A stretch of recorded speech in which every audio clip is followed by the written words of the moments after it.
Party കോൺഗ്രസിന് മുന്നോടിയായി ഓരോ ജില്ലാ സമ്മേളനങ്ങളും പൂർത്തിയായിക്കൊണ്ടിരിക്കുന്നു. കണ്ണൂരിലെ ജില്ലാ സമ്മേളനം പൂർത്തിയായി. എം.വി. ജയരാജൻ വീണ്ടും ജില്ലാ സെക്രട്ടറിയായി തെരഞ്ഞെടുക്കപ്പെട്ടു. പൊതുസമ്മേളനം അഭിസംബോധന ചെയ്ത് സംസാരിച്ചത് മുഖ്യമന്ത്രി പിണറായി വിജയനായിരുന്നു. കേന്ദ്ര സർക്കാരിനെതിരെ രൂക്ഷമായ വിമർശനമാണ് പ്രസംഗത്തിൽ മുഖ്യമന്ത്രി ഉന്നയിച്ചത്. ബജറ്റിൽ കേരളത്തെ പൂർണ്ണമായും അവഗണിച്ചു എന്ന് മുഖ്യമന്ത്രി പറഞ്ഞു. കേരളത്തിന് അവകാശപ്പെട്ടത് കേന്ദ്രം നിഷേധിക്കുകയാണ്. കേരളത്തിനോട് എന്തിനാണ് ഇത്ര കടുത്ത വിവേചനമെന്ന് മുഖ്യമന്ത്രി ആരാഞ്ഞു.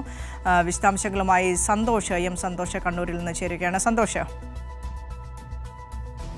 CPIM കണ്ണൂർ ജില്ലാ സമ്മേളനത്തിന്റെ പൊതുസമ്മേളനം ഉദ്ഘാടനം ചെയ്തുകൊണ്ട് നടത്തിയ പ്രസംഗത്തിലാണ് കേരളത്തെ അവഗണിച്ച കേന്ദ്ര ബജറ്റിനെതിരെ മുഖ്യമന്ത്രി രൂക്ഷമായിട്ടുള്ള വിമർശനങ്ങൾ ഉന്നയിച്ചത്.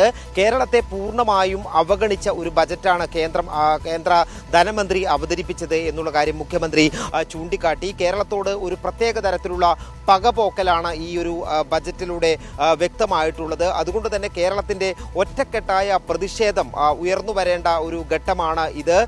ഈ ഒരു പ്രതിഷേധത്തിന്റെ ഭാഗമായി ആ ഒരു പ്രതിഷേധത്തിൽ പ്രതിപക്ഷവും പങ്കുചേരണമെന്നും മുഖ്യമന്ത്രി പിണറായി വിജയൻ പറഞ്ഞു. രാജ്യം ഭരിക്കുന്ന ബിജെപിയുടെ നേതൃത്വത്തിലുള്ള ഗവൺമെന്റ് കേരളത്തെ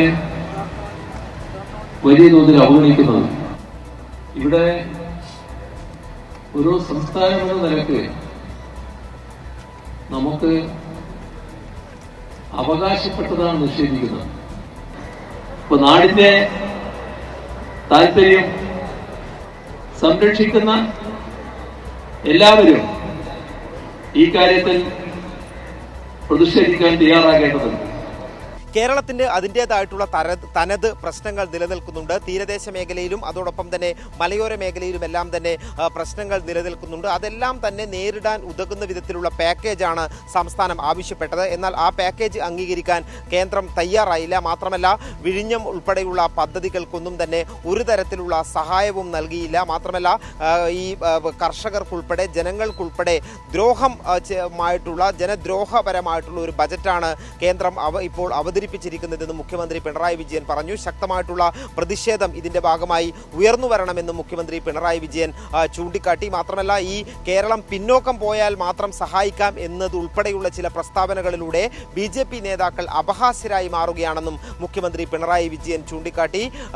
10,000-കണക്കിന് ജനങ്ങൾ അണിനിരന്ന ഈ പൊതുസമ്മേളനത്തെ അഭിസംബോധന ചെയ്ത് സംസാരിച്ചുകൊണ്ടായിരുന്നു മുഖ്യമന്ത്രി ബജറ്റുമായി ബന്ധപ്പെട്ട ഈ പരാമർശങ്ങൾ നടത്തിയത്. അതേസമയം തന്നെ CPIM-ന്റെ കണ്ണൂർ ജില്ലാ സമ്മേളനം ഈ തളിപ്പറമ്പ് നഗരത്തെ ചുവപ്പിച്ച റെഡ് വളണ്ടിയർ മാർച്ചോടെയും അതോടൊപ്പം തന്നെ പൊതുസമ്മേളനത്തോടും കൂടി സമാപിച്ചു. ഈ ചുവപ്പ് വളണ്ടിയർ മാർച്ചിലേക്കും അതോടൊപ്പം തന്നെ പൊതുസമ്മേളനത്തിലേക്കും 10,000-കണക്കിന് ആളുകളാണ് ഒഴുകിയെത്തിയത്. CPIM-ന്റെ കണ്ണൂർ ജില്ലാ സമ്മേളനം 3 ദിവസത്തെ സമ്മേളനം പൊതുസമ്മേളനത്തോടുകൂടി അവസാനിച്ചു. CPIM-ന്റെ കണ്ണൂർ ജില്ലാ സെക്രട്ടറിയായി MV ജയരാജനെ സമ്മേളനം വീണ്ടും തിരഞ്ഞെടുത്തു. 50 അംഗ ജില്ലാ കമ്മിറ്റിയെയും തിരഞ്ഞെടുത്തു. അതോടൊപ്പം തന്നെ 45 സംസ്ഥാന സമ്മേളന പ്രതിനിധികളെയും സമ്മേളനം തിരഞ്ഞെടുത്തു. ഈ തിരഞ്ഞെടുപ്പുകളെല്ലാം തന്നെ ഐക്യകണ്ഠമായിട്ടുള്ള തിരഞ്ഞെടുപ്പായിരുന്നു എന്നുള്ള കാര്യം ജില്ലാ സെക്രട്ടറിയായി തിരഞ്ഞെടുക്കപ്പെട്ട MV ജയരാജൻ ചൂണ്ടിക്കാട്ടുകയും ചെയ്തു. അതോടൊപ്പം തന്നെ പാർട്ടിയെ കൂടുതൽ ശക്തിപ്പെടുത്തി മുന്നോട്ട് പോകുന്നതിനാവശ്യമായിട്ടുള്ള കടമകൾ ഏറ്റെടുത്തുകൊണ്ടാണ് ജില്ലാ സമ്മേളനം പിരിയുന്നതെന്നും ജില്ലാ സെക്രട്ടറി MV ജയരാജൻ ചൂണ്ടിക്കാട്ടി. MV ജയരാജൻ ഈ ഒരു സമ്മേളനം 3-ാം തവണയാണ് കണ്ണൂരിലെ CPM-നെ നയിക്കാനുള്ള ചുമതല MV ജയരാജനെ പാർട്ടി ഏൽപ്പിക്കുന്നത്.